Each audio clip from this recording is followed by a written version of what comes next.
Bueno, muy buenas tardes. Les damos la más cordial bienvenida a una nueva conferencia organizada por el Centro de Estudios Civilitas. El presente evento recibe el título de Economía y Desarrollo, las claves para el crecimiento de la Argentina. Hemos concebido este espacio como una posibilidad de reflexión porque estamos convencidos que es necesario pensar para ser libres. En este marco propiciamos esta conferencia para abordar las temáticas centrales sobre las cuales venimos trabajando desde Civilitas durante este año 2024, tales como educación, inversión en primera infancia, el impacto de la inteligencia artificial en el mundo del trabajo y economía. Creemos fervientemente que tanto la Argentina como Córdoba cuentan con todo el potencial para crecer y desarrollarse, ser capaces de generar más y mejores oportunidades para sus habitantes, y por ello apostamos a espacios como estos. Es una promotora fundamental de este encuentro y nos acompaña esta tarde la senadora nacional Carmen Álvarez Rivero, quien ha sido presidente de Civilitas y viene trabajando sobre estas y otras temáticas desde hace años. Carmen, te damos la palabra. Muchas gracias.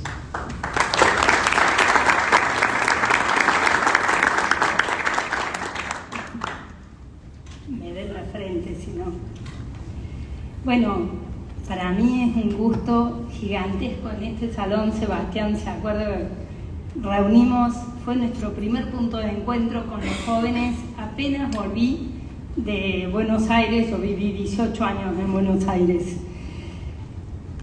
Desde Civilitas venimos pensando, más allá de lo que los académicos digan, venimos pensando cómo con más libertad estamos más cerca de las soluciones para la gente.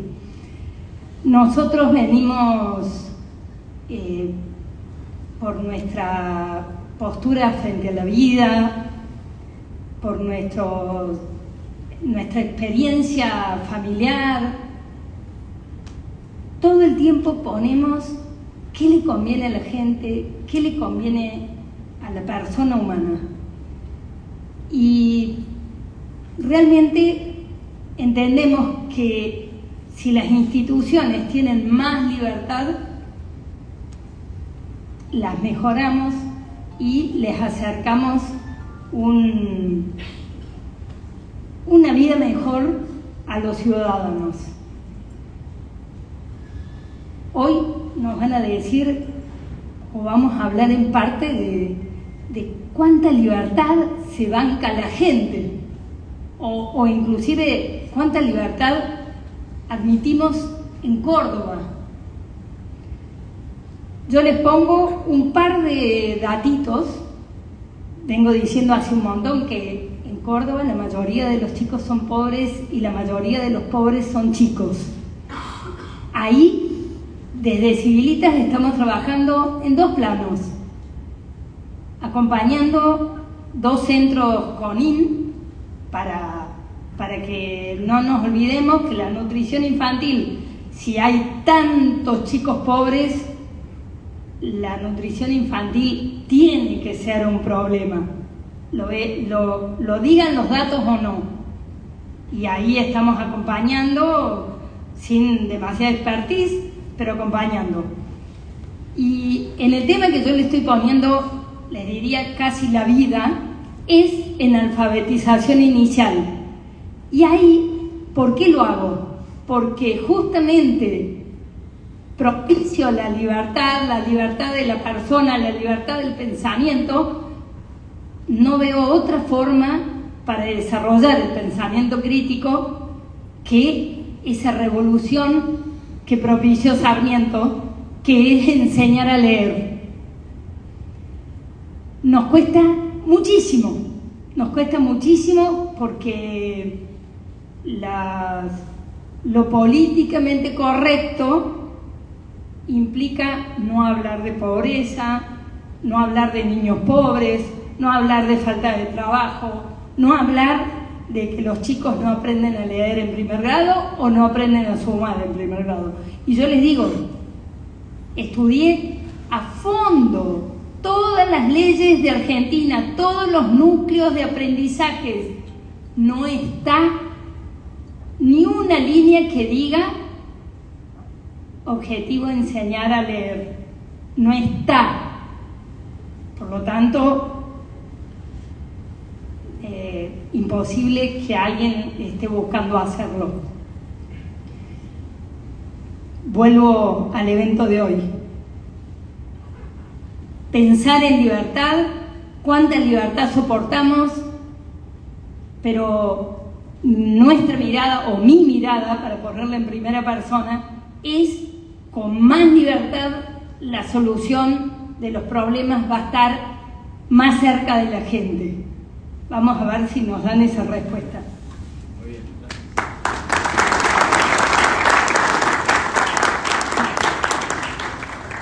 Agradecemos a la senadora nacional Carmen Álvarez Rivero por acompañarnos y también queremos agradecer especialmente la presencia en este encuentro de todo el equipo de colaboradores de Civilitas que están detrás de cada detalle, empresarios, docentes, profesionales de las más diversas áreas, público en general y muy especialmente a los jóvenes y estudiantes que están aquí porque nos hacen saber que podemos confiar en ellos y están comprometidos no solo con su propio futuro, sino también con el de la Argentina y con el de Córdoba en particular.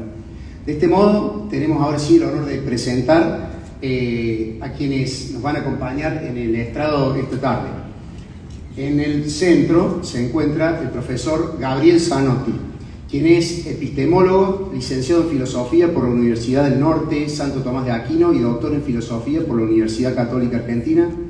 Gabriel es además actualmente profesor de la Universidad del SEMA, asesor académico del Instituto Acton, Argentina, director académico del Centro Friedman Hayek, profesor visitante de la Universidad Francisco Marroquín de Guatemala y miembro de la Academia Nacional de Educación. Es escritor y autor de numerosas publicaciones, manuales, ensayos y artículos. Agustín Echevarne, quien es economista, especializado en desarrollo económico, comercialización estratégica y mercados internacionales, fue profesor de economía de la UBA y en ESEADE y actualmente es profesor de la Universidad de Belgrano.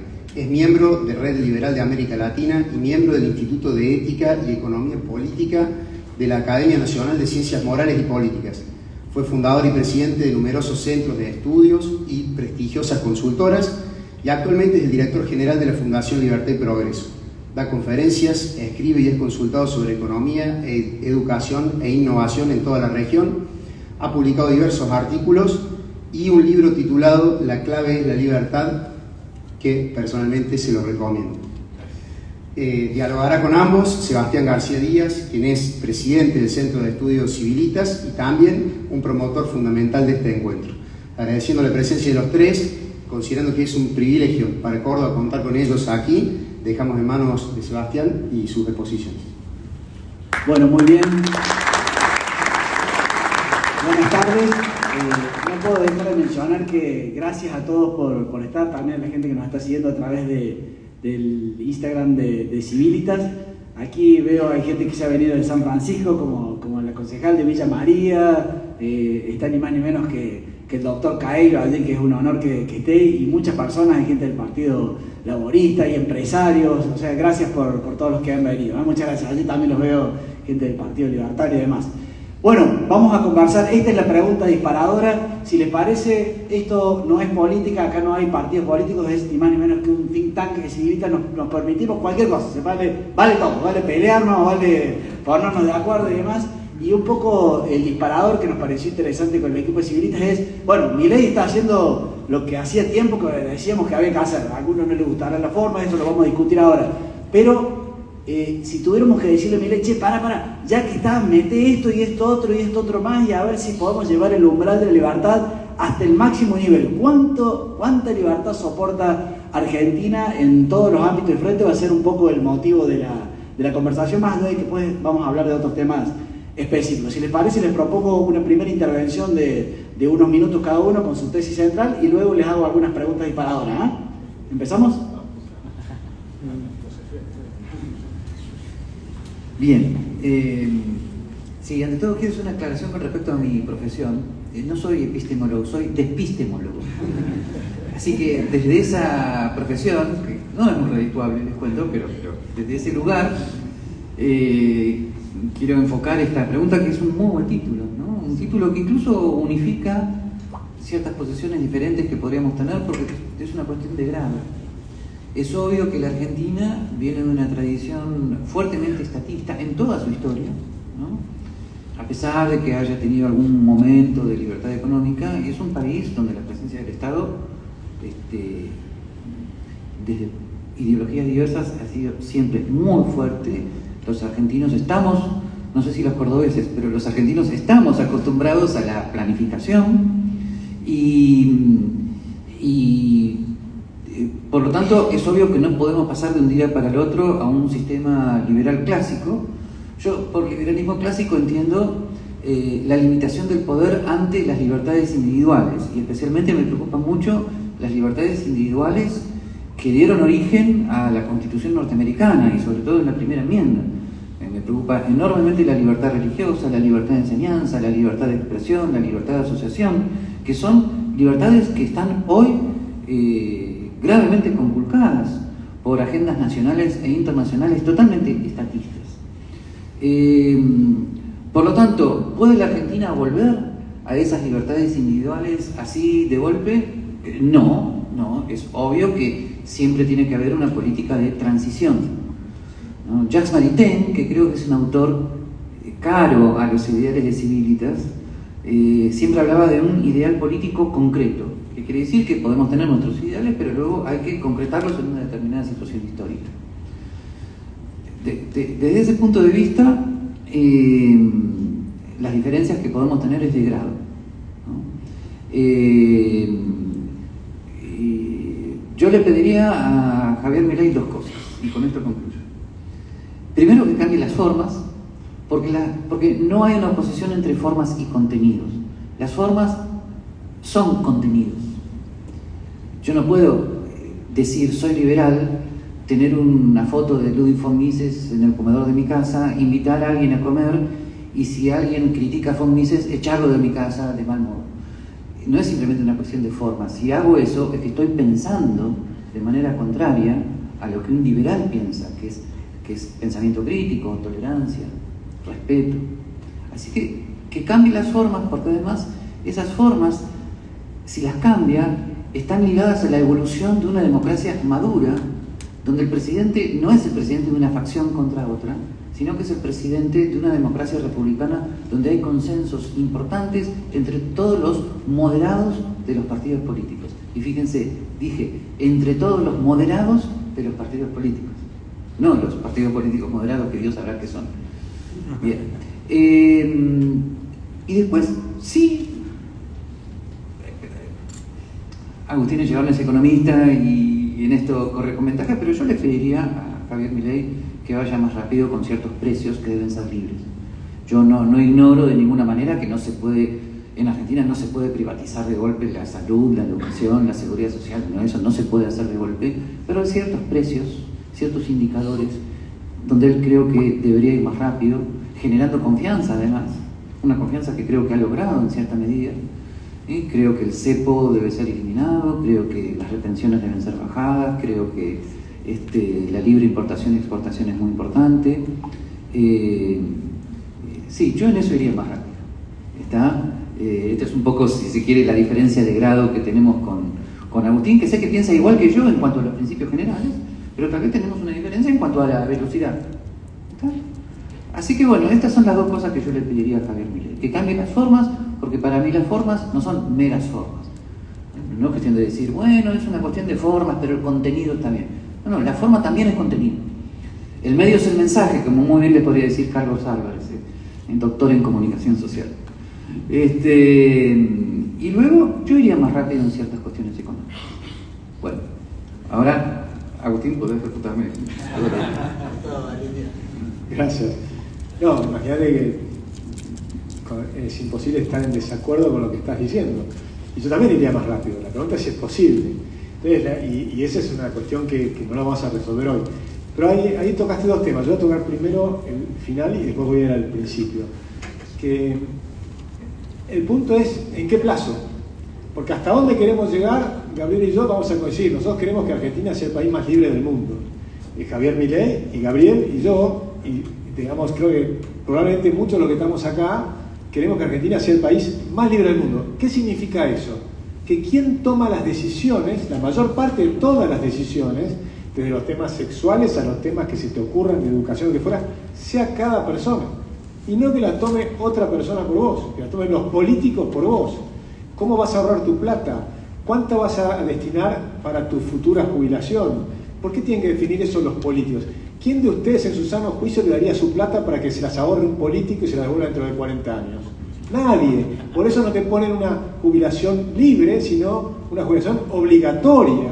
O sea, te sacan la plata obligatoriamente, porque si lo hacen libremente, nadie les daría un solo peso libremente a los políticos, y mucho menos un 30% de todos tus sueldos de toda tu vida. Entonces, creo que ahí estamos, hacia dónde queremos ir, lo tenemos claro. La pregunta es qué tan rápido podemos llegar y cuál es el proceso que nos permita llegar hasta allí. Porque si de pronto empezamos más rápido, pero se nos cae el gobierno en los 6 meses y no llegamos.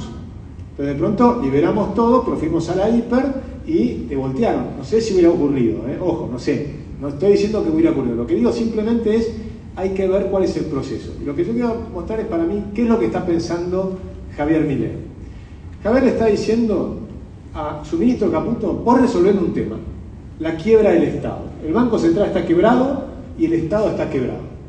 Y te doy un plazo, que es 1 año para resolver este tema. Después vamos a ver otras cosas. Y a Federico Sturzenegger le dice, vos liberame todo lo que pueda lo más rápido posible. Y en el medio tenés que el Congreso tenés 2/3 peronistas en el Senado, ¿no? Que tenés pocos diputados, 38 sobre 257, que no tenés ningún gobernador, que siguen despilfarrando los gobernadores de una manera descomunal, que los municipios despilfarran la plata de los ciudadanos de una manera increíble, ¿no? Y que además tenés una estructura corporativa espectacular donde están los empresarios, los sindigarcas y están todos atrapados de porciones de poder para enriquecerse a sí mismos. En esa situación, ¿cómo trabajo? Bueno, ¿cuánto avanzó de eso? Para mí, el Banco Central avanzó en un 90%. El saneamiento del Banco Central, crucial para eliminar la inflación. Y va a ganar las elecciones el año que viene porque elimina la inflación. Entonces es un tema clave para ver si este proceso puede continuar ganando libertades más adelante. Y el segundo tema es la parte de las reformas estructurales. Y yo creo que ahí, si lo miramos en términos, y con esto voy cerrando porque tenemos poquito tiempo, pero si lo mido con la manera más profesional de mirarlo, es el índice de libertades económicas, por ejemplo, de la Heritage Foundation.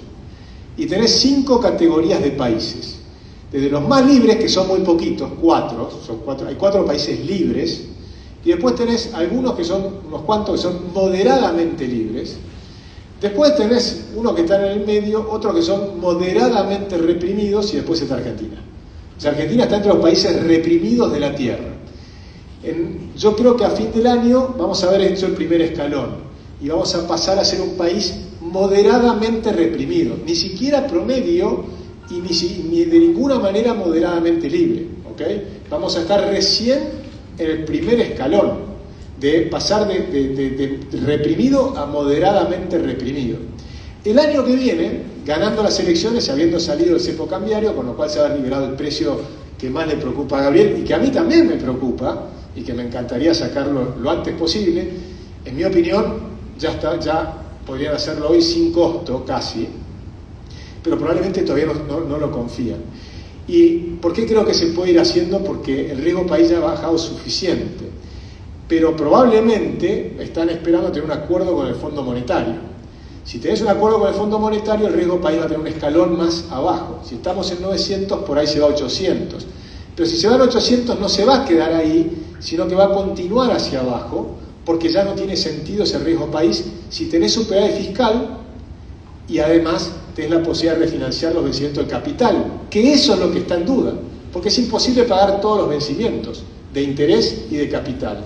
El superávit fiscal te alcanza para pagar el interés, pero el capital lo tenés que refinanciar, y entonces te queda la deuda fija en dólares. Si la deuda está fija en dólares, significa que va a ir cayendo en términos reales porque el dólar tiene inflación. Y además, como va a empezar a crecer la economía, va a caer la deuda sobre el PBI. Es decir, que la mochila que todos llevamos arriba, que son nuestros impuestos, vamos a empezar a descargar las piedras de esa mochila. Y me quedó el otro tema que lo dejamos después para el primero tuyo, que es el de los modos. Bueno, el de los modos es muy simple. No lo vamos a cambiar a Javier. Bueno, si les parece, los llevo, para después ir recorriendo, volviendo al centro, los llevo a cuánta libertad soporta la Argentina. Los voy a llevar a un ámbito muy caro a Carmen y a varios miembros de Civitas, que es la educación, porque mientras estamos peleando para que en primer grado les enseñen a leer y escribir a los chicos, por ahora, por ejemplo, aquí en Córdoba dijeron, bueno, está bien, nos entró la ficha.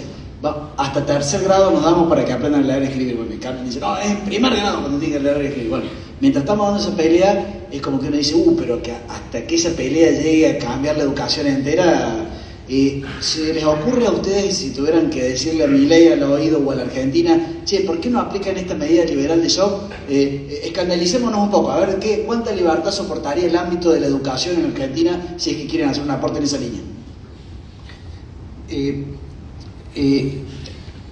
Yo tengo una idea muy concreta, la tengo escrita, pero no creo que sea aplicable a la circunstancia cultural de la Argentina, que es la desmonopolización del sistema educativo, o sea, la total libertad de planes y programas de estudio del sector privado en todos los niveles, ¿no?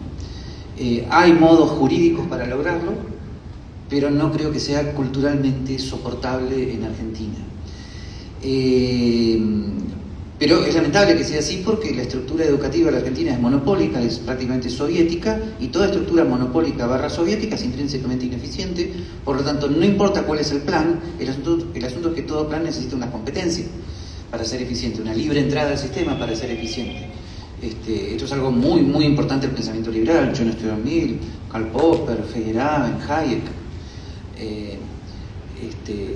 Ahora, dado que no creo que esto sea posible en la Argentina de hoy, lo que sí creo que es posible es volver a ciertas ideas de libertad de enseñanza que paradójicamente estaban en Sarmiento. Y digo paradójicamente porque él era fuertemente estatista, en un sentido del siglo XIX, o sea, confiaba en el Estado educador.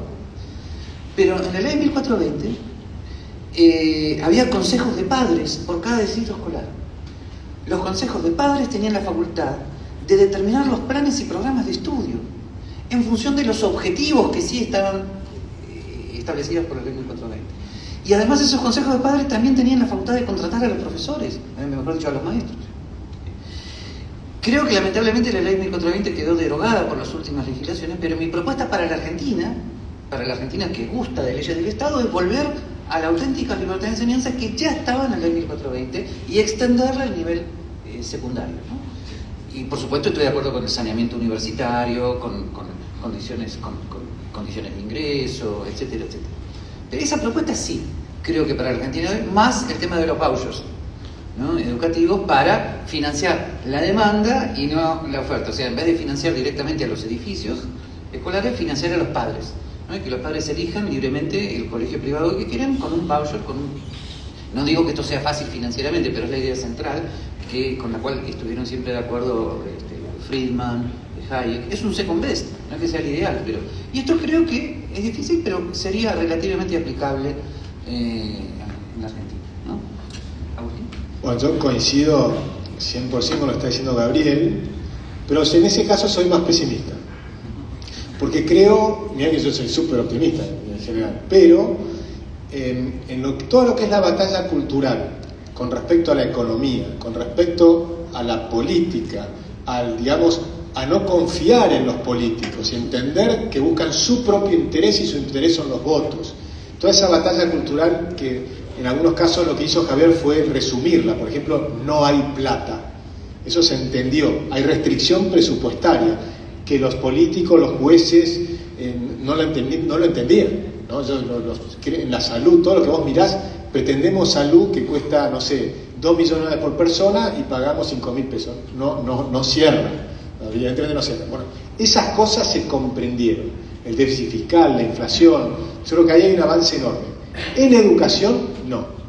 En educación me parece que lo que llamamos la ventana de Overton, la discusión que hay, cada vez que ponemos la palabra libertad, se les paran los pelos de la nuca.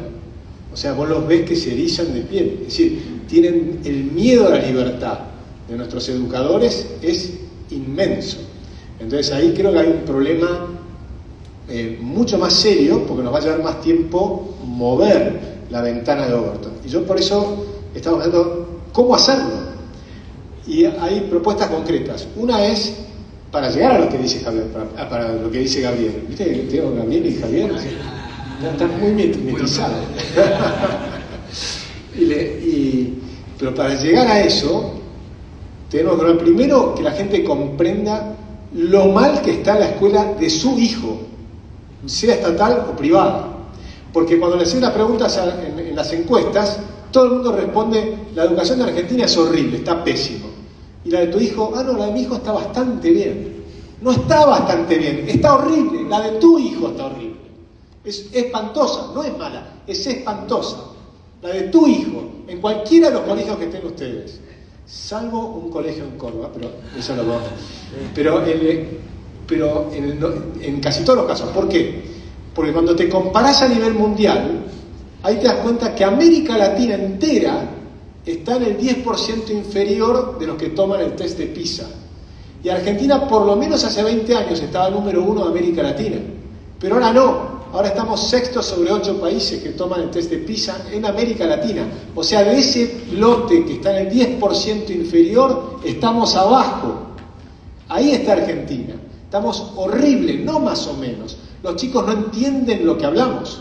Por ejemplo, mis alumnos de tercer año en la universidad no saben lo que significa la palabra recesión, ¿no? Entonces es impresionante. Ni que hablar si pueden distinguir la diferencia entre lo que es una represa, una presa o una sud, ¿no? No hay forma de que entiendan esos temas, ¿no? No han escuchado las palabras, no leen. Entonces hay un problema súper serio. Yo coincido con Carmen, en primer grado tienen que aprender a leer. O sea, no tiene ningún sentido la secundaria si no aprendiste a leer y no comprendés textos y no sabes matemáticas. No podés pasar de tercer grado si no sabes esas tres cosas. O sea, no podés pasar de grado. Quédate en primer grado hasta que aprendas a leer. ¿Sí? Entonces ahí vamos a comprender que eso es importante. Pero eso no alcanza, porque tenemos un desafío impresionante, y esto es una ventaja y un desafío al mismo tiempo, que podemos hablar después, porque se acaba el tiempo, pero es la irrupción de la inteligencia artificial. Pero la propuesta concreta que yo tengo es eliminar el artículo 97 de la Ley de Educación, que prohíbe decir cómo está cada escuela. Entonces te permiten decir cómo está la escuela argentina en general, pero te prohíben decir cómo está cada escuela. Yo quiero que cada padre sepa que la escuela de su hijo está muy mal, no más o menos, muy mal, perversamente mal. Buenísimo, los llevo al segundo gran hito de preocupación de la gente y también de civilistas, que es justamente la cuestión del trabajo. A ver, vamos a ir con una reforma laboral, pero a ver, y los sindicalistas, que además cada tanto se reúnen, no vaya a ser cosas que tengamos problemas, o sea, vuelve el tema de si es posible o no es posible, cuánta libertad soporta la Argentina, y sobre todo en este marco que es, mientras tanto, la inteligencia artificial, mientras tanto los chicos trabajan, se van afuera, trabajan para afuera, o sea, mientras tanto, los chicos jóvenes sí entendieron de que por dónde venía la mano, pero Carmen, de hecho, es presidenta de la Comisión de Trabajo y están trabados, o sea, está realmente trabado. ¿Cuánta libertad soporta la Argentina en el tema laboral? Bueno, ahí hay que hacer un trabajo enorme. Yo creo que la oportunidad va a ser después de las elecciones del año que viene. Pero claramente la justicia lo trabó, la reforma que se hizo en el decreto 70, que era importante, se hizo una parte. Federico Sturzenegger le encanta decir que ahora tenés la posibilidad en tu empresa de hacer un acuerdo con tus empleados y hacer tu propio convenio, y entonces él dice, ya hicimos la reforma laboral, ahora les toca a los empresarios hacerla. Bueno, yo creo que falta bastante más para hacer eso. Creo que hay una parte que se ha hecho que es cierto, y falta también agregar la parte sindical. Y acá hay un tema interesante. Ustedes saben quién fue Cornelio Saavedra, ¿no? El presidente de la primera junta. Pero ustedes tal vez lo que no sepan es que antes de ser presidente de la primera junta, Cornelio Saavedra estaba en la audiencia como español. Y en los fallos que él dictó, estando en la audiencia, y que están escritos, se nota que él había leído a Locke, a John Locke, porque defiende a cada persona que quería hacer un gremio. Y llega al punto de decir que cualquier persona debería tener el derecho, o tiene el derecho, habría que reconocerle el derecho que tiene a hacer su propio gremio. Y por lo tanto nadie puede estar forzado a pagar para entrar a una asociación en la cual no quiere ser parte. Entonces eliminás esa posibilidad. Cuando hicieron eso en Brasil, el financiamiento de los sindicatos cayó 95%. La gente estaba aportando algo que no quería aportar. Es decir, los estamos forzando a los trabajadores a aportarle a un sindicato al que no le quieren aportar. Entonces, ¿qué pasó? Que a partir de que te eliminan la obligación de aportarle al sindicato, resulta que ahora el sindicato tiene que hacer cosas en favor de los trabajadores. Antes, hoy, no necesita. Lo que necesita hacer es un acuerdo que le convenga al sindicalista para seguir siendo sindicalista y enriquecerse los bolsillos.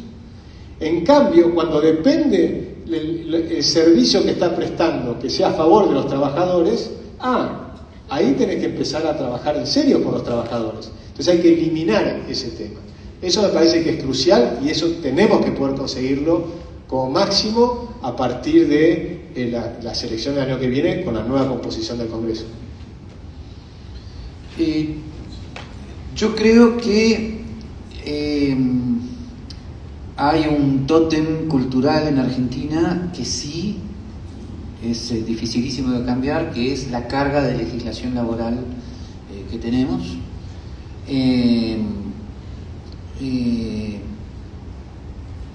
Eso es casi imposible de tocar culturalmente, es una especie de ícono, pero tengo cierta esperanza de que incluso antes de las elecciones del 25 hay ciertas cosas que se podrían llegar a hacer. La eliminación del aporte obligatorio, la eliminación de estar afiliado a un determinado sindicato, eso creo que prácticamente ya está, es un detalle. Y eliminar el sindicato único por actividad. Yo creo que eso sí se podría hacer antes de tocar el tema de la legislación laboral, que sin embargo es paradójicamente urgente. O sea, una cosa es que digamos, lamentablemente es difícil de hacer, pero sin embargo, por lo menos hoy entre nosotros, tenemos que tomar conciencia de lo urgente que es. Ayer mismo, o anteayer, tuvimos otro ejemplo de lo que puede llegar a ser la criminalidad de los sindicatos argentinos, ¿no? Dejaron encerrados en un... Espero que no nos pase el vuelo de vuelta. No le den idea. Secuestraron personas, los dejaron encerrados en un avión. O sea, el nivel de criminalidad de los sindicatos argentinos es realmente impresionante. Bueno, entonces es urgente esto. Y el drama cultural de la Argentina es que lo urgente sea políticamente imposible.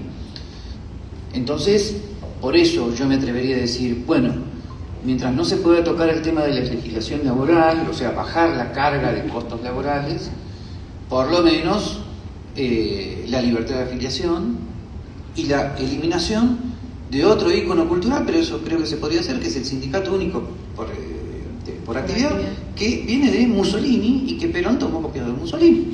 O sea, estamos en un país, estamos como si en Italia Mussolini no hubiera sido derrocado. No solamente en el tema laboral, en muchos temas, la Argentina es Italia con Mussolini forever. ¿Está? Entonces, independientemente de que se pueda o no se pueda hacer políticamente, tomemos conciencia de la gravedad de la situación. No digo convencerlo a Moyano de esto, pero sí charlarlo hoy entre nosotros, ¿no? Vayamos a otra vaca sagrada y le peguemos, que es el tercer granito antes de pasar directamente ya a la economía, que es seguridad social, jubilaciones y su esquema de salud, con el antecedente de que el tema de las AFJP y todo eso es como que se vendió mucha fruta de que eso era malo, digamos, y ahí si ustedes tuvieran el poder de cuánta libertad soporta la Argentina y inyectarle algo a ese rubro, ¿hasta dónde lo llevamos? O sea, si tuviera el poder de cambiar la Constitución, yo eliminaría la palabra obligatoria. Porque fíjate lo que te hacen en la Constitución Nacional. Te ponen un derecho obligatorio. ¿No hay como una contradicción de qué me están hablando? Te dicen que es un beneficio social pero obligatorio. Un beneficio social de que te sacan la plata. ¿Cuál es el beneficio social de que me saquen un 30% de mi plata todos los meses? Yo hice el cálculo de cuánta plata es. Entonces puse hace 10 años atrás, hice un video y mostraba planillita de Excel, ¿no? Salario mínimo de ese momento, saco el 30% todos los meses desde que empecé a trabajar a los 20 años hasta los 60, 40 años de trabajo, ¡pum! ¿Cuánta plata es eso? ¿Sí? Salario mínimo, suponiendo un salario mínimo. Bueno, y entonces agarré el resultado de cuánta plata era, digo, bueno, para que la gente lo entienda, ¿cuántas casas puedo comprar? ¿Sí? Entonces me puse, me acuerdo si era en Mercado Libre, el que estuviera en ese momento, Zona Propo, cualquiera de estas, y me puse a buscar cuántas casas puedo comprar en el conurbano de Buenos Aires que tengan una cochera, de forma tal que no es una casa pobre, estamos haciendo ingresos medios bajos, por lo menos un autito. ¿Cuánto creen ustedes? ¿Una, dos? ¿Cuántas casas? Una por lo menos. 6. Pero ojo, porque si estás casado o en pareja, o sea, si tu pareja también trabajaba, otras 6, 12 casas. La jubilación obligatoria es el principal robo fenomenal en el mundo, en todo el mundo, que inventó Bismarck, del obrero. Le roban el futuro, le roban la posibilidad de salir de la pobreza. O sea, el principal mecanismo para eliminar la salida de la pobreza es la jubilación obligatoria. Tachemos esa palabra y ofrezcan el sistema que quieran, pero que cada uno elija el sistema, la forma que quiera ahorrar para su jubilación. Por ejemplo, construir su propia casa. Bien, pero acá tenemos un ejemplo de la dificultad cultural que tenemos aquí en este país, porque frente a lo que propone Agustín, el argumento, y confesemos, tal vez muchos de nosotros lo pensamos, es ¿cómo vas a dejar que la persona no aporte para su jubilación? Porque ¿qué pasa en la vejez? Incluso algunos economistas intervencionistas sostienen que esa persona va a ser luego una externalidad negativa, porque hay que atenderla con subsidios, etcétera, etcétera. Por lo tanto, este es un punto culturalmente muy complejo, es el miedo a la libertad, que tiene sus riesgos, no hay libertad sin riesgos. Por lo tanto, la verdad acá no tengo una propuesta porque tengo una gran dificultad. La propuesta sería, bueno, entonces volvamos al esquema de las AFJP, que eran opciones privadas, pero obligatorias, aunque sea una contradicción. Pero fíjense lo que es la inseguridad jurídica y la falta abismal de seguridad institucional, porque cuando se eliminó el sistema de las AFJP, a la vez se confiscaron los ahorros de las personas que tenían esos ahorros en las AFJP. Yo fui una de las víctimas, yo supongo que vos también. O sea, fue confiscatorio, no es que simplemente se cambió el sistema, pero los ahorros se dejaron a sus legítimos propietarios. Ahora, me pregunto, ¿esa inseguridad jurídica cambió en la Argentina? No, obviamente no cambió. El peligro es que, por lo tanto, si Javier Milei volviera a esa AFJP y dentro de 5 años, que no lo quiera, Grabois es presidente o Grabois, imagínense lo que va a pasar con sus ahorros y las AFJP. La verdad, estamos en un problema muy, muy delicado. Yo comparto la inquietud de Agustín de eliminar la seguridad social obligatoria, mantener el ANSES mientras tanto, pero dejar a las personas en libertad para que elijan los seguros privados que quieran. Pero ¿cómo anunciar esto ante una opinión pública que va a decir ¿cómo vas a dejar que? By the way, un punto filosófico. El argumento de cómo vas a dejar que era el argumento central de los esclavistas en los siglos XVII y XVIII. Porque ustedes de los esclavistas tienen la imagen de la cabaña del tío Tom, un tipo cruel, una bestia. Había muchos esclavistas en el sur, en Norteamérica, cuyo argumento era, perdón, yo a mis esclavos los trato bien. Mis esclavos tienen alimento, tienen vestidos, se pueden casar con quien quieran, profesan su propia religión. Mis esclavos están perfectos conmigo. Y en muchos casos era así. Y el argumento era, ¿cómo vas a dejar que salgan de mi granja? ¿No? Y tengan problemas de salud, beban, se prostituyan. ¿Cómo vas a dejar que salgan de mi granja? Ese es el argumento más potente del estatismo. Y no me van a negar que lo están pensando, ¿eh? ¿Cómo vas a dejar que salgan de mi granja? Eso se llama libertad individual. Eso se llama libertad individual. No es que lo vas a dejar porque querés que le vaya mal. Lo vas a dejar porque tenés la obligación moral de respetar su derecho a salir y a vivir en riesgo de ser humano. Ese es el punto filosófico. Igual déjame decir sobre dicho lo que dije antes, lo de Gabriel, es que nosotros hicimos una propuesta concreta.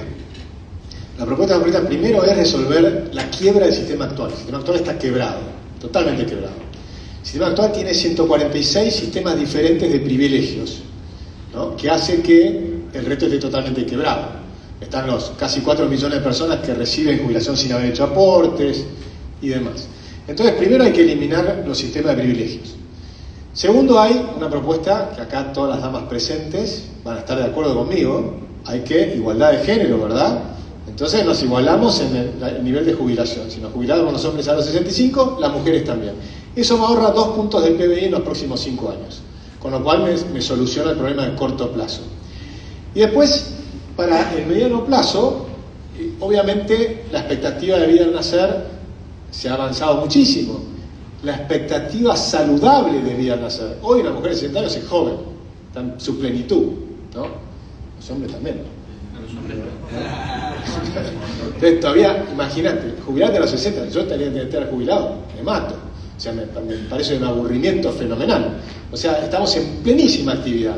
Y estábamos charlando, nos quedan 20 años, dijimos. Entonces tenemos 20 años. Es decir, podríamos agregar hasta los 67 y nos jubilamos todos a los 67 y resolvemos el problema de corto plazo. Y ahora pensamos el de mediano plazo, largo plazo. De mediano a largo plazo, la propuesta que tenemos es transformar el sistema, como hay un shock cultural, donde les vamos a decir, miren, hacemos una jubilación para todos mínima, chiquitita, pero no te saco el 30%, te saco el 5, el 6, pero no el 30%. Y esa es la mínima para todos. Hagas lo que hagas, o no trabajes, o a todos les vamos a asegurar ese nivel mínimo. Pero ojo, es un nivel mínimo. Te va a alcanzar para que venga un robot y te cuide, punto. Pero no va a haber más que eso. Entonces no pretendas viajar, hacer otras cosas. Cualquier cosa extra que quieras ahorrar, totalmente libre, donde vos quieras. Entonces si querés en AFJP locales, perfecto. Pero tenés que tener la posibilidad de sacar la plata cuando vos quieras para meterla en cualquier otro lugar. De forma tal que cuando se estén reuniendo los diputados y los senadores para cambiar el sistema, vos tenés la oportunidad de sacar la plata rápido. Entonces esa posibilidad de que desaparezcan los fondos de un día para el otro, porque sabés que te lo están por desafanar, que lo hubiéramos sabido. De hecho, mis clientes en el 2001 ninguno perdió un solo dólar. Pues sabíamos que nos íbamos a robar los dólares. Entonces, si vos sabés que te van a robar las FJP, vos empezó a rumor. Recuerden cómo fue acá el proceso. Porque hay dos temas que me parecen cruciales. Uno, es falso que era un problema de privado o estatal, porque estaba la FJP Nación. Entonces, si mantenían nuestras cuentas de las FJPs, decían era un problema de que eran altas las comisiones. Bajá las comisiones de la FJP Nación y competí. Y entonces, si la gente igual no las quería mandar a la FJP Nación y prefería Claridad, no sé cómo se llamaban las otras, y que fueran más altos o más bajos, está la libertad. Pero después te dijeron, podés volver al sistema de reparto. Y nadie quiso volver al sistema de reparto. Éramos 9 millones y volvieron 100.000, 200.000 personas. Es decir que te preguntaron, le dijiste que no, es falso que era porque eran privadas, es falso que era un problema de comisiones, porque si no lo podrían haber hecho con la FJP Nación, y te robaron la plata. Lo que les interesaba era robarte la plata. Esa es la verdad. Y estaba Massa. Y estaba Massa. Estaba Massa, Vudú. Bueno,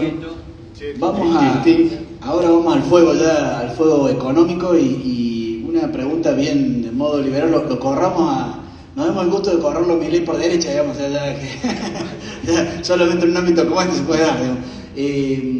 Todos queremos que bajen los impuestos. Acá en Córdoba, por ejemplo, el tema de las retenciones, podemos hacer una marcha en la calle, digamos, para ingresos brutos y las tasas municipales. Y hasta Milei nos dice, bueno, pero paren.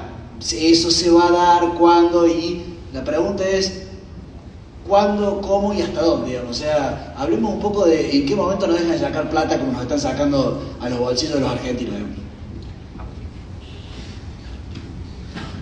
Bueno, yo ahí creo firmemente en que, una cosa muy alberdiana, que hay que cobrar muchos pocos y no pocos muchos. Cuando vos cobras tasas altísimas de impuestos, terminás recaudando menos. Y ahí hay un fenómeno donde hay que diferenciar lo que es la recaudación de lo que es la presión impositiva, cosa que es un error del Fondo Monetario, del Banco Mundial y de gran parte, no sé si es un error o es una estrategia para esquilmarnos. Porque en realidad miran el jugo y no miran la presión que le pones a la prensa y nosotros somos los limones que estamos en el medio. Entonces tenés una enorme presión y el jugo es poco, la recaudación es poca, pero la presión es inmensa, ¿sí? ¿Por qué? Cuando pones, primero porque los que se quedaron atrapados en la prensa ya no pueden subsistir, las empresas, los individuos, y después porque tratás de ocultar tu patrimonio, si te lo van a robar, entonces ocultás el patrimonio, evadís, ocultás el patrimonio, o peor todavía, te vas del país. Y se nos fueron por el impuesto a bienes personales y por el impuesto a la riqueza, se fueron todos los mega ricos de la Argentina. Digo, casi todos los mega ricos de la Argentina se fueron. Se fueron todos los que salieron de 0 a 1.000 millones de dólares, todos los unicornios. Galperín, Migoya, todos vienen afuera. De 50 empresas de alta tecnología jóvenes que están haciendo en Argentina, que invierte, por ejemplo, Enrique Dubó, tiene 50 empresas, las 50 se radicaron en el exterior, las 50, o sea, los impuestos te matan. Entonces, bajar los impuestos va a aumentar la recaudación. Eso que sabían los árabes, que sabían los clásicos, está en Lao Tse, está en Confucio, está en todos lados. Si querés tener un reino rico, tenés que tener impuestos bajos. Si querés tener un reino pobre, ponerle altos impuestos. Se sabe desde siempre. Lo hizo un economista que lo puso en la curva de Laffer en una servilleta. Si vos cobrás 100% de impuestos, la recaudación es 0. Si cobrás 0% de impuestos, la recaudación es 0. En el medio hay un punto en que llegás a un máximo de recaudación. Argentina es el país del mundo que más impuestos cobra, salvo la isla de Comoros en África. Por tanto, bajar impuestos implica aumentar recaudación. Pero tenés un problema que es el bache. ¿Cuánto tiempo? Porque si yo bajo las retenciones mañana me baja la recaudación. La producción aumenta y el año que viene tengo mayor recaudación. Por toda la actividad económica que desarrollás. Desde ya que hay que hacerlo, yo lo apostaría, pero el gobierno privilegia el superávit fiscal. Entonces, la manera de poder hacerlo es, por ejemplo, con un acuerdo con el Fondo Monetario Internacional que te financie ese bache. De otro modo, lo van a ir haciendo, pero a medida que se reactive la economía y aumente la recaudación, van a ir bajando los impuestos. Yo me pregunto si la baja del gasto público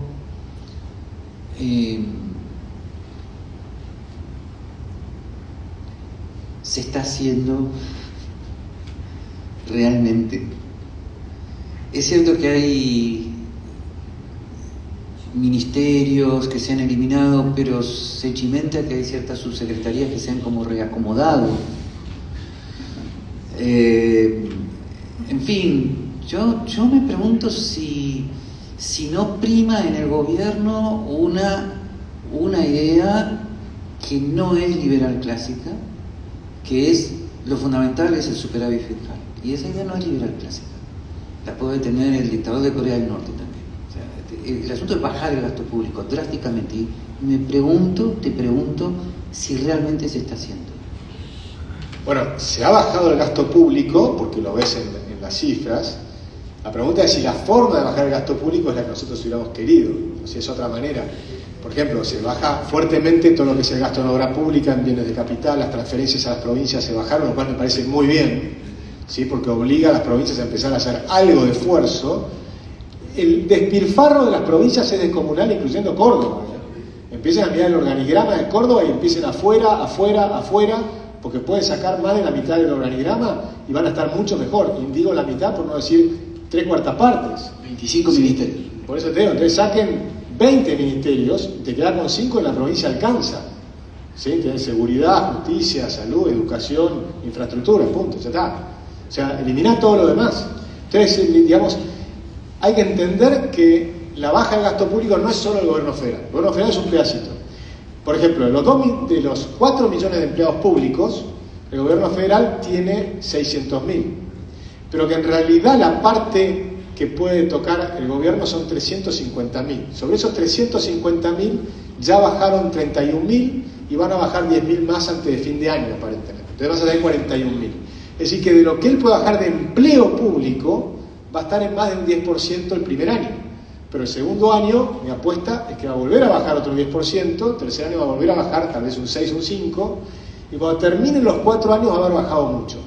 Ahora, hay un montón de cosas que es muy difícil bajar. Porque una buena parte justamente es el gasto de las contribuciones sociales, el gasto del ANSES, todo ese tipo de temas. ¿Cómo lo haces para bajar? Si hay muchas cosas que realmente son muy difíciles. Lo que hicieron fue bajar la caja. Lo que gasto, bajaron 30%, que es un montón. Y es impresionante. ¿De qué manera lo hicieron? Brutal. Brutal. Fue una manera brutal. No es la manera que nos hubiera gustado hacer, prolijo, etcétera. No es el bisturí, no. Entonces, esto es motosierra. Pero una cosa que dice Javier que es verdadera, que él dice, si la licuación se hace permanente, termina siendo motosierra. Si la motosierra es permanente, entonces termina bajando el gasto público de verdad. Entonces tenés que ir viendo cómo funciona.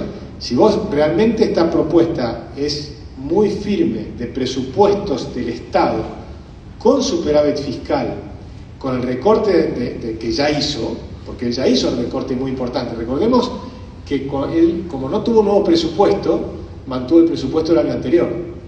Y eso le permitió bajar un montón de cosas. Entre otras, el gasto de las universidades y demás que le genera problemas.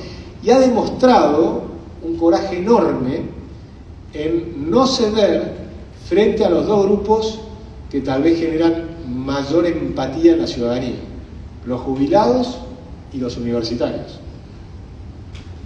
Bien, las últimas dos preguntas, ¿vos vas a mencionar algo? No, está bien. Bueno, Pero todo lo que se les ocurra bajar, díganlo. Sí. Yo quiero bajar mucho más. No, lo llevo a la... ¿Con qué tiempo estamos? Porque... Estamos con unos 20 minutos más. Ok, listo. Bien. Bueno, la pregunta, ya yéndonos a un terreno un poco más filosófico, digamos, es: hemos batallado 30 años. Yo quiero contar que cuando Civilitas éramos muy jóvenes, teníamos 19 años, éramos religiosos, éramos católicos, digamos, pero queríamos ser liberales y parecía que ser católico y liberal no se podía, y lo invitábamos a Zanotti a que nos dijera cómo se podía hacer en aquella época, digamos, así que ya era... Y bueno, y con Echevarne era un luchador solitario del liberalismo, y de hecho algunos decíamos, che, pero podemos ir tan al frente, porque siempre nos quedaban los dientes cortados de ser liberales en la época dura, así que ellos han sido los verdaderos luchadores y los que han logrado lo que hoy se ha logrado. La pregunta que les hago es: esa resistencia, que hemos estado permanentemente en resistencia, bueno, ahora es como que viene un aire fresco que nos lleva, no estábamos acostumbrados, no sabíamos que íbamos a poder ir a mar adentro.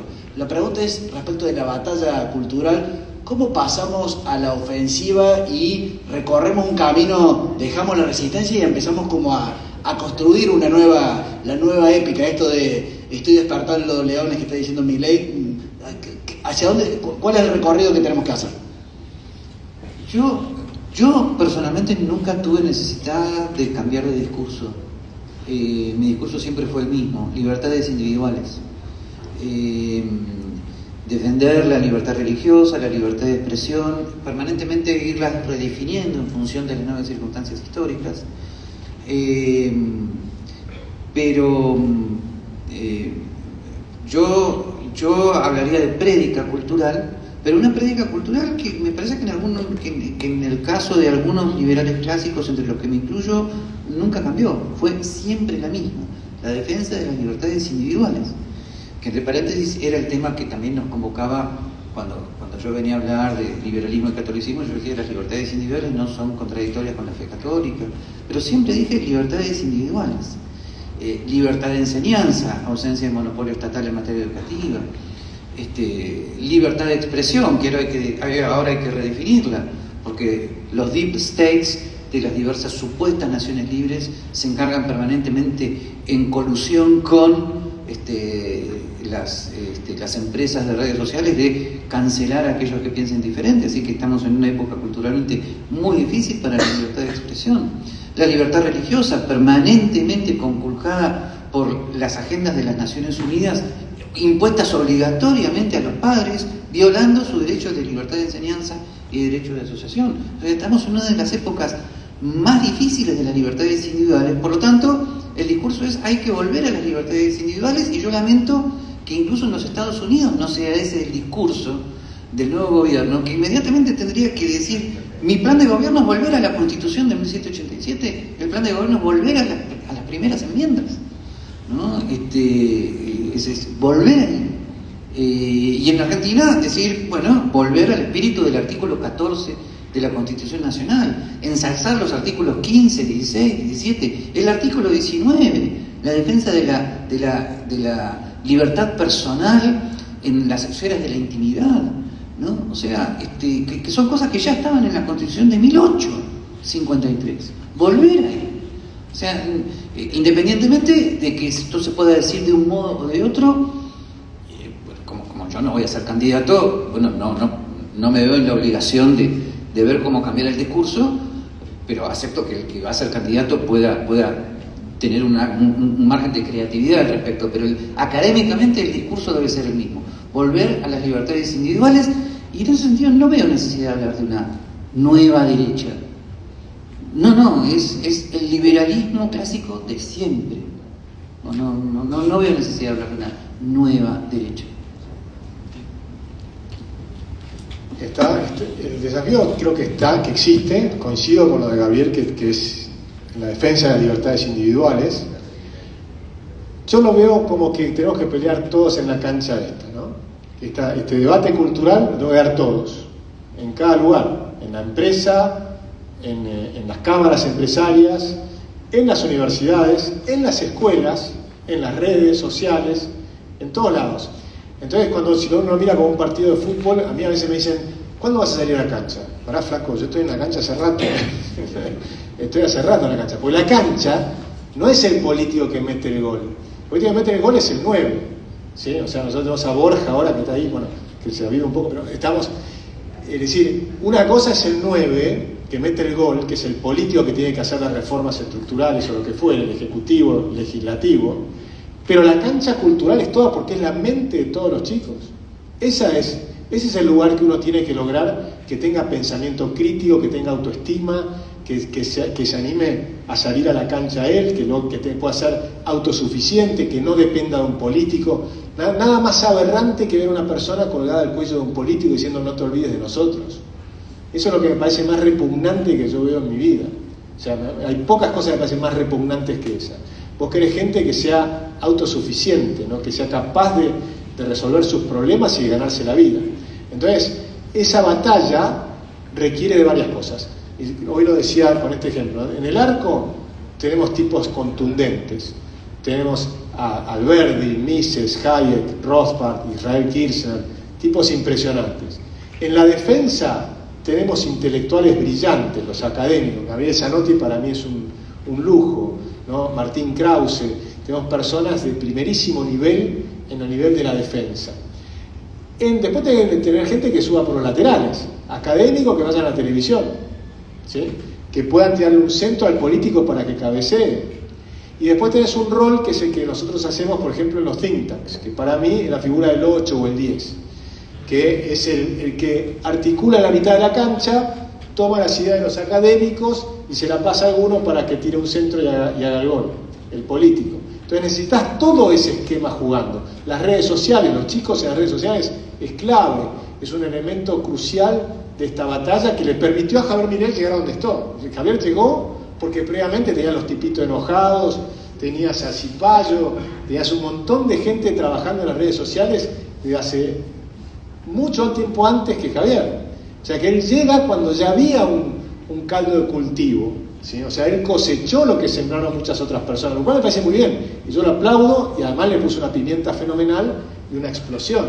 Pero yo creo que requiere todo ese esquema. Y cada tanto te surge un Messi. Entonces un Messi para mí es Javier Milei. Pues Javier estaba en la academia y jugaba en la mitad de la cancha, después empezó a ir a la televisión y terminó metiendo el gol. Pero eso es una casualidad, no es lo normal. Bueno, la última pregunta de mi parte, no vamos a abrir porque se van a tener que ir al aeropuerto. ¿Alguna pregunta? Bien, perfecto. La última pregunta es, hay un miedo que seguramente tenemos todos, que es, como han sido tantos años de resistencia en el desierto, digamos, de que esto sea como un veranito, pero que se vaya, digamos, que de pronto los chicos se desencanten, no sé qué. Ya no solamente el fenómeno Milei, sino este fenómeno de la vuelta a las ideas de la libertad. Ante ese miedo, si tuvieran que decir algo final, algún mensaje, porque cuando vemos que las encuestas de pronto va bajando, ay, no puede ser cosa que esto haya sido un pequeño veranito y después, bueno, el populismo y los Kirchner y vamos con todo. Ante ese miedo, ¿qué tienen para decirnos como cierre? Agustín me miró recién porque sabe que pensamos diferente en esto, ¿no? Mi gran preocupación es la siguiente, y lo voy a decir de la manera más suave que pueda. Hay un libro muy importante de Mariano Grondona del 2011 que se llama El desarrollo político. En ese libro, Mariano Grondona distingue entre las democracias adolescentes y las democracias adultas, maduras. En las democracias adultas hay un consenso cultural importante con respecto al pacto constitucional básico. Y por lo tanto, como dije antes, hay un consenso entre los moderados de los partidos políticos que genera políticas de gobierno en común. Por lo tanto, la inestabilidad política es menor, ¿okay? Cosa que tenía Estados Unidos y perdió. Mi temor es que Javier, por su manera de ser, en vez de liderar una democracia adulta, lidera una democracia adolescente donde el presidente es el presidente de una facción y la otra facción se queda esperando al acecho para volver. Ese es mi temor, y por eso yo ruego a todos aquellos que puedan llegar a Javier Milei que por favor traten de convencerlo. Sé que es imposible, pero estoy tratando de decir por qué es importante. Porque su modo de hablar es de facción y él tiene que ser el presidente, tiene que dar un paso adelante, tiene que generar consensos con los sectores moderados de la oposición. ¿Está? Y eso es muy importante, o de lo contrario, la otra facción vuelve.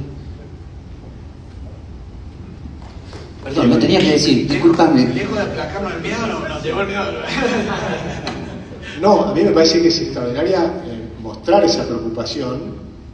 Yo simplemente creo que Javier no lo vamos a cambiar. Y lo eligieron por cómo es. No me eligieron a mí, me eligieron a Javier. Pues ahora van que señalar. Digo, no, Yo te hubiera preferido como presidente. Es una realidad. Como presidente lo prefiero utilizar. Pero lo que quiero decir es. No, Pero la pregunta es ¿por qué? Como yo lo veo de la siguiente modo. Y esto está en todas las civilizaciones y en toda la historia. Y lo pueden encontrar en los dichos populares de toda la historia. Los judíos lo dicen del siguiente modo. La primera generación era de los tipos duros, los soldados, los que defienden el territorio. La segunda generación también son tipos rudos, son los que construyen las ciudades, los que construyen las rutas, los puentes, ¿sí? las murallas. Tipos duros, que hacen 47.000 kilómetros de ferrocarriles en territorio hostil en Argentina, que después los otros que lo heredan creen que es fácil. Pero la segunda generación son tipos rudos. La tercera generación ya son más sofisticados, son los arquitectos, embellecen las ciudades. Es divino, lindísimo. Tercera generación. Cuarta generación, estás en la cúspide de la civilización. Esa cúspide de la civilización tenés los poetas, los escritores, los pintores, los grandes músicos, Beethoven. Imagínense lo que era la Alemania o la Austria de principio del siglo XX. Extraordinario cúmulo, porque pasa en todos lados, ¿eh? Argentina, que se hizo súper rica, súper rápido, y empezamos a tener eso muy tempranamente. La quinta generación son los disolutos, ¿sí?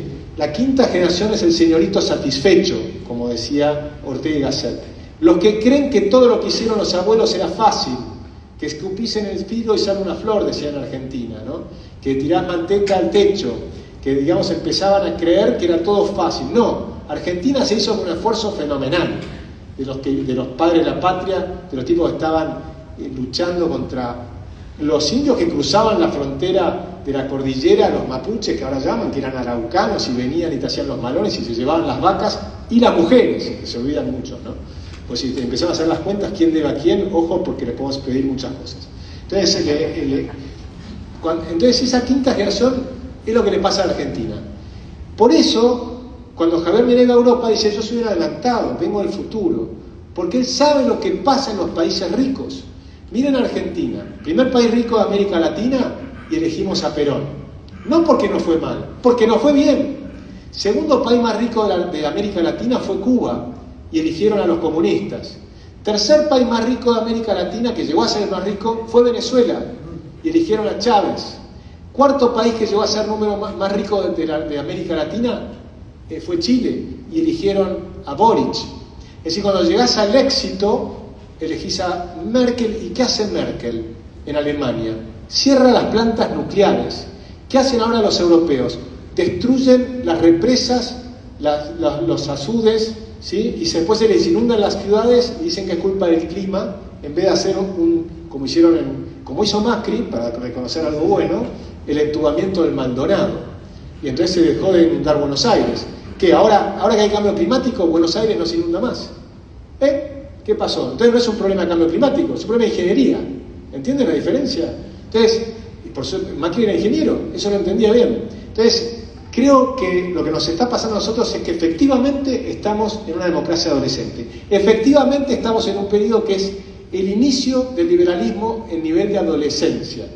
Y yo aspiro, pero no va a ser con Javier, va a llevar tiempo, puede haber un segundo gobierno de Javier Milei, y tal vez después de eso vamos a llegar a un liberalismo más adulto. Bueno, muy bien, muchas gracias, ha sido excelente. Nos han refrescado todas las ideas.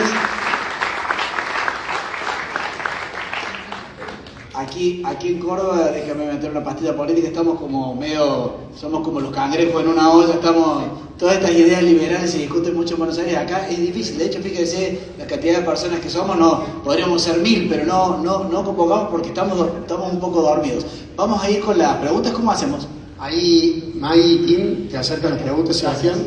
Nos vamos a tomar, yo les cuento una intimidad del encuentro. Tienen vuelo más temprano de lo previsto porque han cambiado un poco el horario, con lo cual debo huir con los dos disertantes a las 7 en punto, a más tardar. Entonces tenemos unos 20-25 minutos para responder algunas preguntas y después concluimos. Perfecto.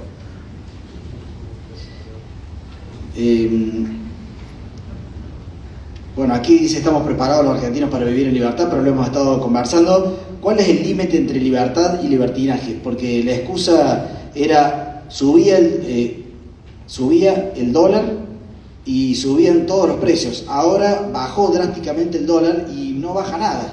¿Qué pasó? Argentina va a quedar cara en dólares si haces las cosas bien. ¿Y por qué queda cara en dólares en la Argentina? Si vos haces las cosas bien, eliminás la inflación, vas a ver que los precios en dólares y también los salarios en dólares suben, como están subiendo ahora los salarios en dólares.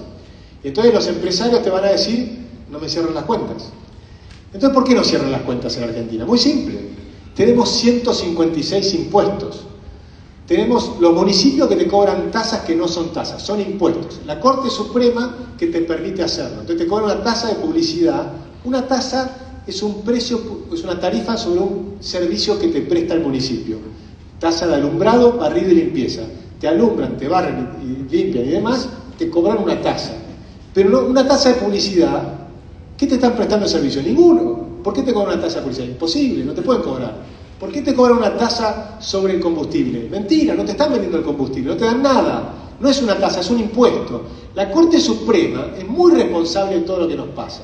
Entonces hay que eliminar tasas, hay que eliminar impuestos, hay que desregular y hay que abrir la economía. Y entonces vamos a tener una economía competitiva.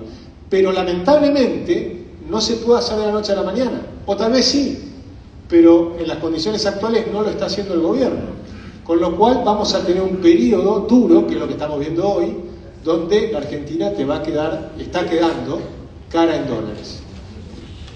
Aquí hay una pregunta que por suerte se la di a Zanotti porque era para Zanotti y él la ha interpretado, así que vamos, ¿no? Sí, es una pregunta muy delicada que me pregunta por el tema de qué pasa con el no reconocimiento que la Argentina en este momento está haciendo a los protocolos de la Organización Mundial de la Salud, que pretende aplicarlos universalmente. Bueno, es una de las mejores cosas que ha hecho el gobierno de Milei,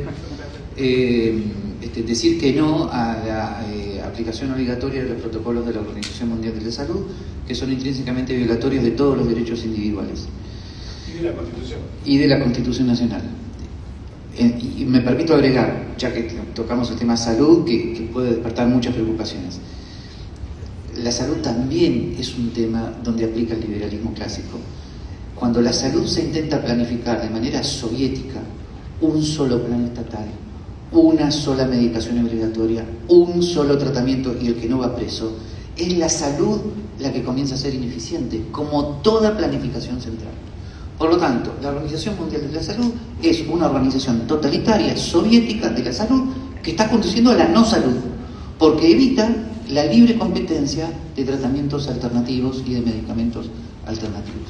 Sé que esto que estoy diciendo es muy delicado, pero hay que decirlo en algún momento, o de lo contrario, el drama de las políticas aplicadas por el, no sé si fue el virus del COVID-19, va a volver.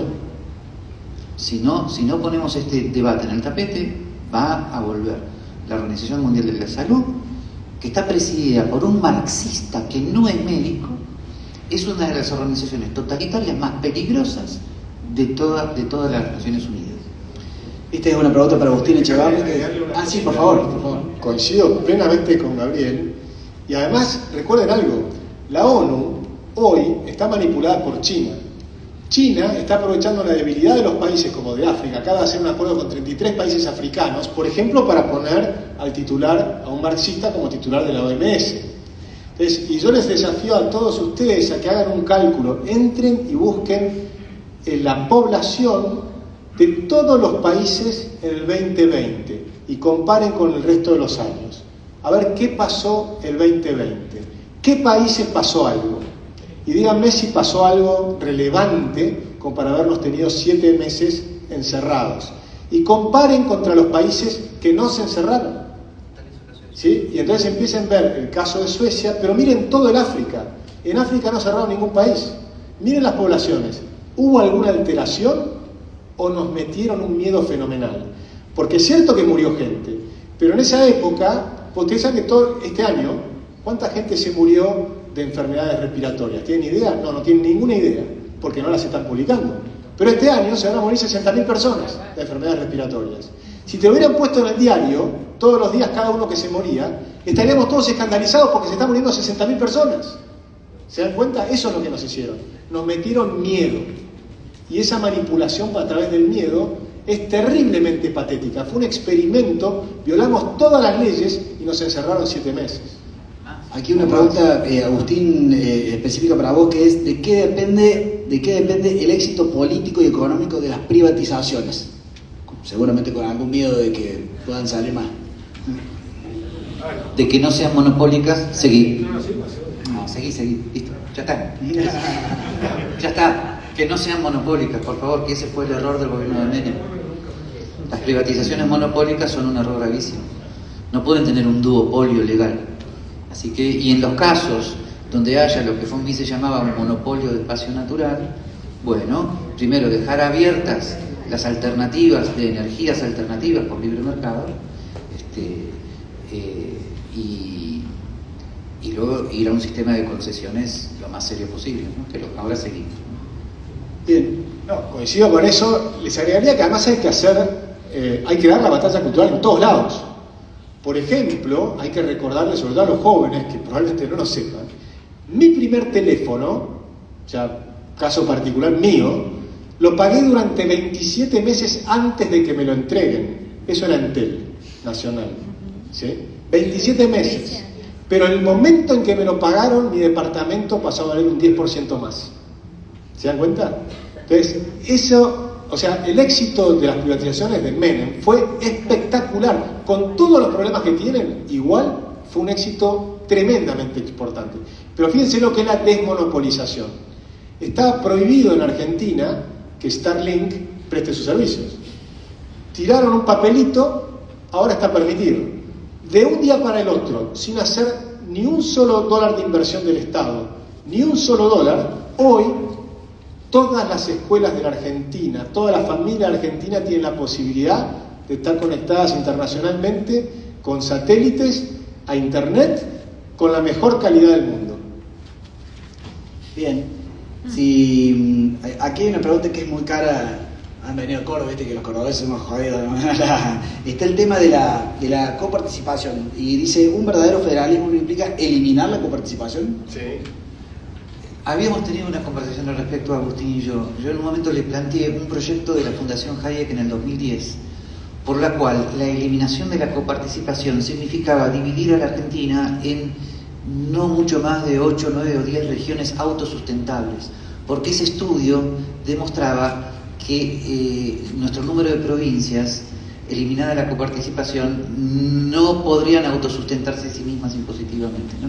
Yo le quiero preguntar a Agustín qué opina de esto, porque él me había hecho una corrección en su momento, ¿te acordás?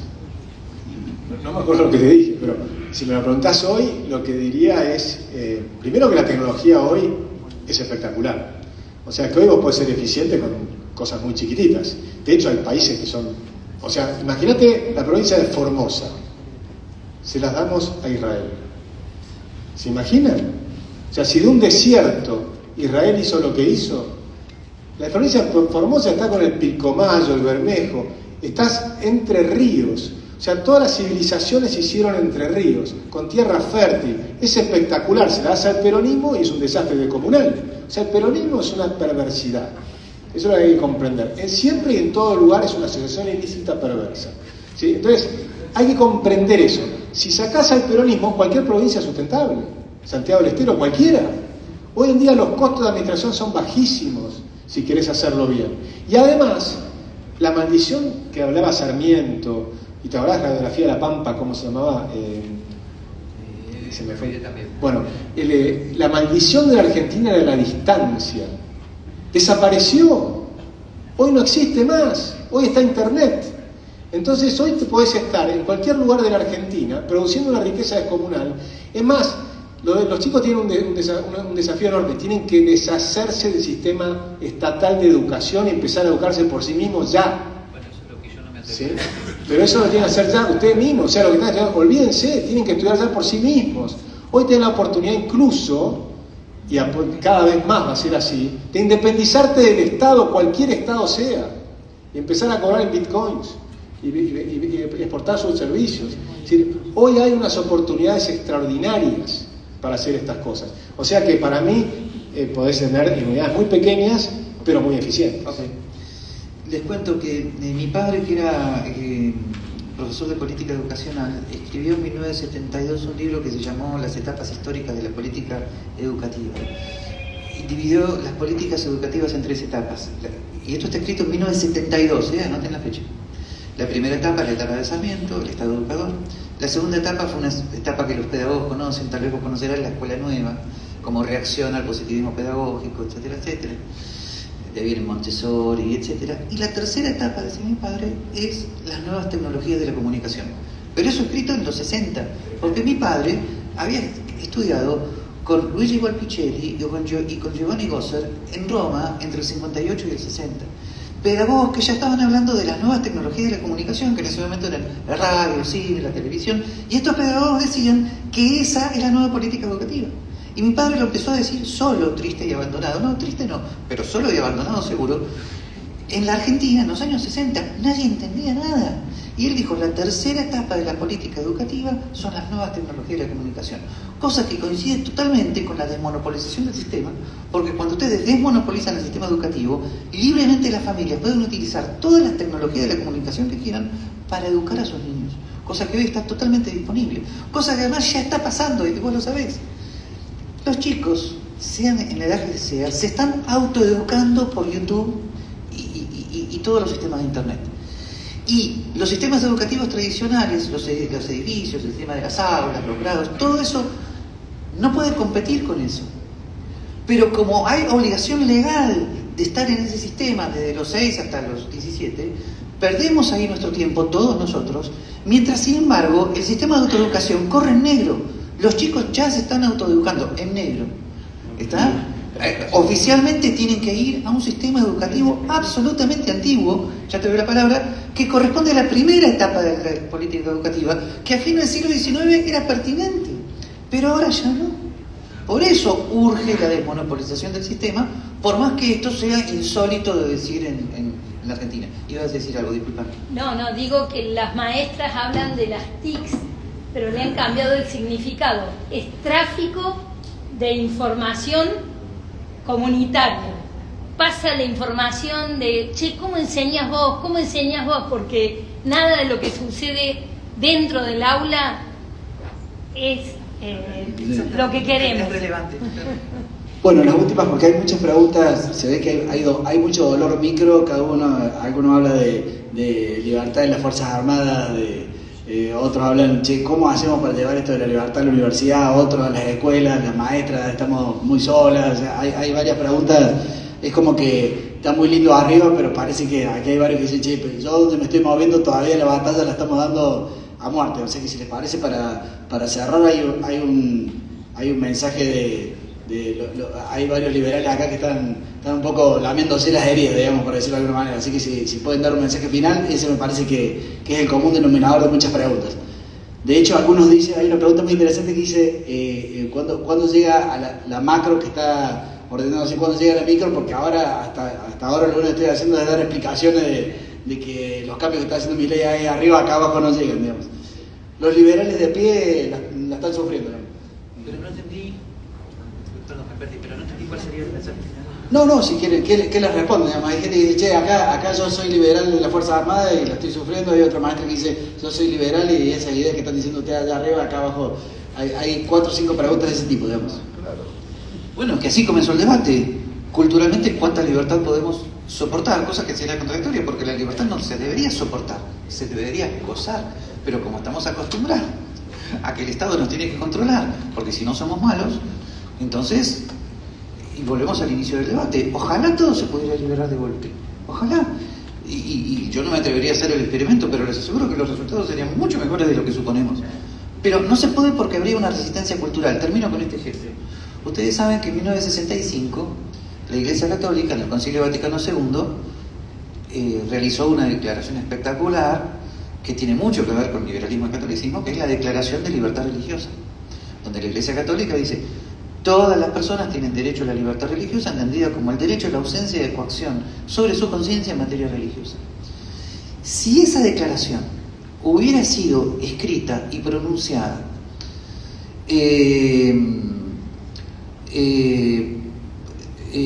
por Luis XIII, rey de Francia, en el Sacro Imperio Romano Germánico en el siglo XIII, nadie hubiera entendido nada, por más que hubiera sido redactada en el lenguaje de la época. ¿Por qué? Porque culturalmente todas las personas hubieran dicho, ¿cómo libertad religiosa? ¿Cómo? ¿Los árabes van a poder venir y hablar de su religión? ¿Cómo? ¿El Estado no va a proteger nuestra propia religión? ¿Qué? ¿Cómo que lo hubieran quemado a vivo al rey que hubiera declarado la libertad religiosa? Entonces yo me pregunto, digo lo siguiente, en Argentina estamos en esa situación y estamos acá los locos hablando de libertad religiosa, que ahora se llama libertad económica, libertad educativa, libertad tecnológica, etcétera, etcétera. En un ambiente cultural que dice, ¿pero de qué están hablando? Bueno, yo no quiero rehuir la pregunta, vamos a ir al grano, ¿no? No digo por eso, porque estaba pensando en qué responder. Hay una realidad. Argentina está complicadísima, ¿sí? O sea, tenemos 20 millones de tipos que reciben un cheque del Estado y los estamos bancando todos los demás. Ahora, cuando vos dejás de emitir, cortás la maquinita de emitir y entonces cortás los subsidios a la energía, que ustedes acá no lo tienen, pero en el AMBA, por ejemplo, bueno, lo tienen pero en menor medida, en el AMBA es enorme, entonces tenés que empezar a pagar las tarifas. Y ahí entonces te cuesta en el bolsillo. Por supuesto que la calle está dura. Es lógico que esté dura y va a seguir estando dura. ¿Y cuánto tiempo? Bueno, yo creo, en mi visión, los macroeconomistas ya lo estamos viendo, la economía está creciendo a un 4% anual. Pero el primer semestre cayó a un ritmo de 7% anual. Por tanto, el año va a terminar... Cayó a un ritmo de 7% anual en el primer semestre. O sea, el primer trimestre fue el peor, el segundo fue un poquito mejor, el tercero es un poco mejor, el cuarto va a ser un poco mejor. El año que viene la Argentina va a crecer 5% y todavía vas a seguir sintiendo que está mal, que es duro. Va a ser duro competir, porque antes Argentina está acostumbrada a no competir. Entonces los empresarios textiles, por ejemplo, no sé si cae alguno, cuando empiecen a competir, guápate, ¿cómo van a hacer? Porque con la escala actual Argentina no compite, no hay forma. Tiene que tener una escala mucho más grande y exportar para poder competir. O sea, el mercado mundial está integrado. Cualquier empresa que quiere sobrevivir tiene que exportar. Entonces no hay una cosa, no, pues yo, miren que lo mío lo hago bastante bien. No, pensá en la escala china, vos tenés que competir con los chinos. Entonces va a ser bien complicado. Cuando Balcerowicz hizo las transformaciones en Polonia, primer año cayó 10% de la economía, segundo año cayó 4%, tercer año cayó 1%. Recién el cuarto año empezó a crecer. Y después tuviste 30 años de crecimiento y alcanzaron al promedio europeo. ¿Sí? Entonces, eso es lo que puede pasar en Argentina, pero con otro ritmo. No estamos haciendo las reformas tan rápido como Balcerowicz. Por eso caímos más lento y ya estamos recuperando. Pero no somos país libre todavía. Nos falta un montón. Entonces va a ser un proceso que yo veo que la Argentina va a poder empezar a crecer a un 5% anual, pero para que lo sientas en el bolsillo, va a depender de cada uno de ustedes. Cada uno de ustedes va a tener que hacer una transformación mental de cómo trabajar, cómo estudiar, cómo adaptarse a un mundo completamente nuevo y totalmente distinto a lo que la Argentina ha vivido hasta ahora.